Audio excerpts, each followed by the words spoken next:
Morning বন্ধুরা, চলে আসলাম আবার নতুন ভিডিও নিয়ে। আশা করি সবাই ভালো আছো, সুস্থ আছো, আমিও ভালো আছি। চলে আসলাম নতুন ভিডিও নিয়ে তোমাদের মাঝে। আজকে শেয়ার করবো আবার ট্রান্সপ্লান্টের 1.5 মাস হয়ে গেল, তো গতকালকে রিপোর্ট করতে দিয়েছিলাম। তো রিপোর্ট কী আছে সেটাই তোমাদের সাথে শেয়ার করবো, যে আজকে আমার কি এখন ক্যারেটাইন কত আছে, হিমোগ্লোবিন কত আছে, বাড়ছে নাকি, আগেরবার তো বেশি ছিল কিছু পটাশিয়াম টটাশিয়াম, তো এখন কী আছে এই সপ্তাহে সেটাই তোমাদের সাথে একটু শেয়ার করবো। আমার রিপোর্ট এই সপ্তাহে কেমন আছে, আর আশা করি সবাই ভালো আছো, সুস্থ আছো। আমি চাই সবাই ভালো থাকো, সুস্থ থাকো। আর কারো কোনো যদি দরকার পড়ে বা কোনো কিছু জানার দরকার পড়ে অবশ্যই কমেন্ট করো, অবশ্যই তোমাদের রিপ্লাই দেবো। তো তোমাদের সাথে শেয়ার করছি আমার রিপোর্ট আজকের। দেখতে পাচ্ছ আমি কলকাতা থেকে কেকেআই থেকে আমি রিপোর্ট করেছি, দেখতে পাচ্ছ। তো কালকে আমাকে রিপোর্ট এখানে রুমে দিয়ে যায় রিপোর্ট, এটা কোনো নেই, মানে সুবিধা, তোমাকে টাকাও কম লাগে, আর তোমাকে রিপোর্টগুলো সব আমার রুমের মধ্যে দিয়ে যাবে। এটা তোমার বিল, কত টাকা বিল হয়েছে সেটা, আর তোমার গিয়ে রিপোর্ট সন্ধ্যাবেলা এসে তোমাকে রুমে দিয়ে যাবে। আর তুমি আগে হোয়াটসঅ্যাপে পিডিএফটা পাঠিয়ে দেয়, আর তোমার গিয়ে রিপোর্ট তোমাকে দিয়ে যাবে। দেখতে পাচ্ছ আমি এখন কেকেআই থেকে রিপোর্ট করি, ওখানে তাকে অনেকটা কম হয়। দেখতে পাচ্ছ কেকেআই থেকে তোমার গিয়ে তারিখ দেখতে পাচ্ছ 12 নভেম্বর, কালকে করেছিলাম। তো আমার এখন হিমোগ্লোবিন কত আছে, হিমোগ্লোবিন দেখতে পাচ্ছ 12.9, অনেকটা বেড়েছে আগের থেকে। নর্মাল থেকে 13 থেকে 17 জানো, 12.9, তার মানে আগের বার ছিল 12.6 ছিল, বেড়েছে একটু। টোটাল কাউন্টটা তোমার গিয়ে আছে 8.3, 4 থেকে 11 পর্যন্ত নর্মাল আছে, কিন্তু তবু একটু মানে বেশি একটু, তো ঠিকই আছে। আগেও একজন ছিল 8.1 ছিল, মানে সামথিং একটু সেমি আছে। তারপর তোমার ক্রেটিনাইন আমার এখন আছে কমে তোমার 1.08 হয়েছে, দেখতে পাচ্ছ 0.8 হয়েছে, নর্মালে আছে। মানে আগের বার ছিল 1.21 ছিল, ওখান থেকে কমে 1.08, কারণ এটাকে ওঠানামা করে, তো বলেছে তোমাদের আগেও বলেছি, ডাক্তারবাবু বলেছে এটা ওঠানামা করে। আর ইজিএফের আছে 95 আছে, তো অনেক ভালো আছে, অনেকটা বেশি আছে। দেখতে পাচ্ছ ক্রেটিনাইন অনেকটাই কমেছে। তো এখন তো মানে 3 মাসে তোমার 1-এর নিচে তো নামে না, হয়তো শুনেছি, মানে 1-এর মধ্যেই থাকে, তো ওঠানামা করে, একটু বাড়ে কমবে। তারপরে সোডিয়ামটাও নর্মাল আছে, 142.2 আছে, দেখতে পাচ্ছ। সোডিয়ামটাও ঠিকই আছে, নর্মালে আছে। আগেরবার ছিল 45 ছিল, একটু কমেছে, মানে ঠিক আছে এটা মানে। তারপরে তোমার গিয়ে পটাশিয়াম সেরকম, পটাশিয়াম 4.7 কমেছে, 5.2 ছিল আগেরবার, মানে হাই ছিল। তবে মেডিসিনটা বন্ধ রেখেছিলো বা ওর খাওয়া শুরু করেছি, ওটা হাফ করে মেডিসিন, যেটা আমি রাতে খেতাম, তো একটা মেডিসিন ওটা বন্ধ ছিল, 4.7 ঠিক আছে।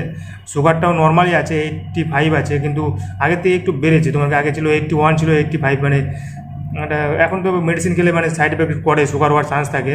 সুগার নেই কিন্তু তো সুগার হওয়ার চান্স থাকে, তো 85 নর্মালি আছে, তারপরে একটু বেশি বেশি আছে, দেখতে পাচ্ছ। তেমনি সম্পূর্ণ রিপোর্ট একদম বর্তমানে নর্মাল আছে, তোমরা দেখতে পাচ্ছ সম্পূর্ণ একদম। এই সপ্তাহের রিপোর্টটা খুবই ভালো আছে, তো খুব ভালো লাগছে। তারপর তোমাকে এই সব সম্পূর্ণ রিপোর্ট করতে মাত্র নেয় 800 টাকা। তুমি কেকেআই থেকে করতে পারো, তুমি ডাক্তার প্রদীপ দাসের কাছে আন্ডারে হও, তাহলে কেকেআই থেকে করো রিপোর্ট, অনেকটা সুবিধা হবে। তো বাড়িতে এসে বিলাট নিয়ে যাবে, আর তোমার গিয়ে করবে কী বলে, বাড়িতে এসে বিলাট নিয়ে যাবে, আর তোমাকে রিপোর্টটাও এখানে দিয়ে যাবে, তোমাকে সন্ধ্যার সময় রুমে এসে দিয়ে যাবে, তোমার রুমে এসেই, তোমাকে যেতে হবে না কোথাও। তো ওখানে ডাক্তার দেখালেও কম।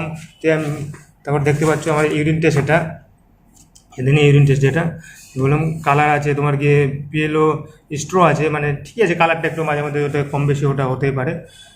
ইয়েলো থাকলে তোমার গিয়ে ঠিক থাকে, সব কিছু এমনি নর্মাল আছে, ক্লিয়ার আছে। আর ওটা সব কিছু দেখতে পাচ্ছ, রিপোর্ট তোমরা দেখতেই পাচ্ছ সম্পূর্ণ নর্মাল আছে। আর প্রোটিন টোটিন কোনো লিক হচ্ছে না, সব নেগেটিভ নেগেটিভ নেগেটিভ, সব নর্মালই আছে।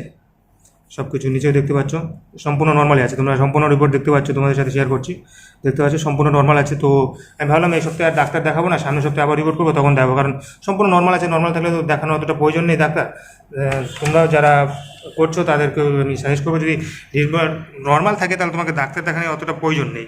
আর নর্মাল থাকলে, যদি হাইটাই থাকে তাহলে দেখানোটা দরকার, খুবই দরকার, ইম্পর্টেন্ট। কারণ তোমার নর্মাল যখন আছে, তোমরা এখন শুধু ভিজিট লাগবে। আগে তো ফ্রি ছিল, ব্যাপারটা আলাদা, দেখিয়েছি, মানে সপ্তাহে সপ্তাহে দেখিয়েছি, রিপোর্ট করেছি, দেখিয়েছি, 1 মাস ফ্রি থাকে। তারপরে তোমার গিয়ে এখন টাকা লাগবে, তো বুঝতে পারো, একবার দেখালে 1,500 টাকা, আরেকটা করে দেখালে 1,500 টাকা লাগে। তো রিপোর্ট যখন নর্মাল আছে, তো না দেখালেও চলে, তুমি নিজেই বুঝতে পারবে রিপোর্ট নর্মাল আছে। তো পরের বার আবার ভাবলাম আমি সামনের সপ্তাহে করবো রিপোর্ট, সামনের সপ্তাহে রিপোর্ট কী আছে, তারপরে একসাথে 2টা রিপোর্ট একসাথে দেখাবো, আমি সেটাই ডিসিশন নিলাম। তো তোমরাও তাই করতে পারো, যদি রিপোর্ট দেখো তুমি নিজে দেখো নর্মাল আছে। আর যদি রিপোর্ট যদি কম বেশি থাকে, তো অবশ্যই তুমি ডাক্তারবাবুকে দেখাবা, রিপোর্ট দেখাতে হবে। মানে যদি প্রদীপ দাসের আন্ডারেও কেকেআই দেখাতে পারো, কেশব শিলকে দেখাতে পারো। কেশব শিলকে দেখালে তোমার 800 টাকা লাগবে, আর তোমার প্রদীপ দাসকে দেখালে তোমার 1000 টাকা লাগে। তো তোমরা দেখাতে পারো, আমি কেকেআই দেখাবো আমি ভাবছি। তো এই সপ্তাহে দেখাবো না, ভাবলাম রিপোর্ট তো সব নর্মালি আছে, এমনি সব কিছু নর্মালি আছে, দেখতে পাচ্ছ। হিমোগ্লোবিনটা বেড়েছে অনেকটা, নর্মালি চলে আসে হিমোগ্লোবিন। আশা করি সামনে সপ্তাহে রিপোর্ট করতে তো হিমোগ্লোবিনটা 13-র উপরে চলে যাবে, হয়তো বাড়তেছে, তো এখন আগের থেকে বাড়ছে, তো করতে হবে, এমনি সব নর্মালি আছে, দেখতে পাচ্ছ একদম নর্মাল, সম্পূর্ণ রিপোর্ট নর্মাল। তো ভাবলাম এই সপ্তাহে আর রিপোর্ট দেখাবো না ডাক্তারকে। ইউরিনের টেস্টও সব নর্মালি আছে, নেগেটিভ আছে, কোনো কিছু মানে এরকম প্রবলেম নেই, সব কিছু নর্মালি আছে। তো ভাবলাম এই সপ্তাহে আর দেখাবো না, সামনের সপ্তাহে দেখাবো একবারে, সম্পূর্ণ নর্মাল আছে যখন। দেখা যাক। ওকে, ভালো থাকবে, সুস্থ থাকবে, এটাই চাই।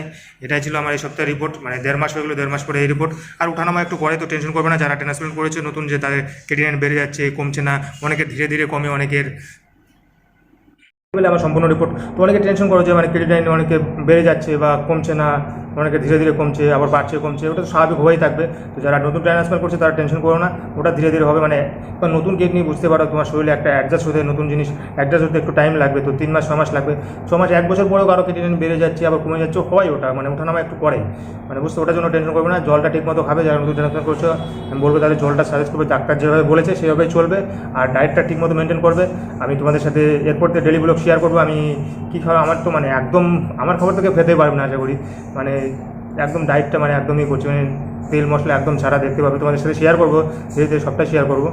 আর কারো কিছু জানার থাকলে অবশ্যই কমেন্ট করো, অবশ্যই তোমাদের সাথে শেয়ার করবো। ওকে, ভালো থাকবে, সুস্থ থাকবে, এটাই ছিল আমার রিপোর্ট এই সপ্তাহে। সামনের সপ্তাহে আবার রিপোর্ট করবো, তোমাদের সাথে অবশ্যই শেয়ার করবো। ওকে, ভালো থাকবে, এটাই চাই। আর যারা ট্রান্সপ্লান্ট করবে ভাবছো, অবশ্যই তাড়াতাড়ি ট্রান্সপ্লান্ট করে নাও, দেরি করো না, যত তাড়াতাড়ি করবে ততটা বেটার, বুঝতে পারছো। ওকে, বাই, দেখা হচ্ছে পরের ভিডিও।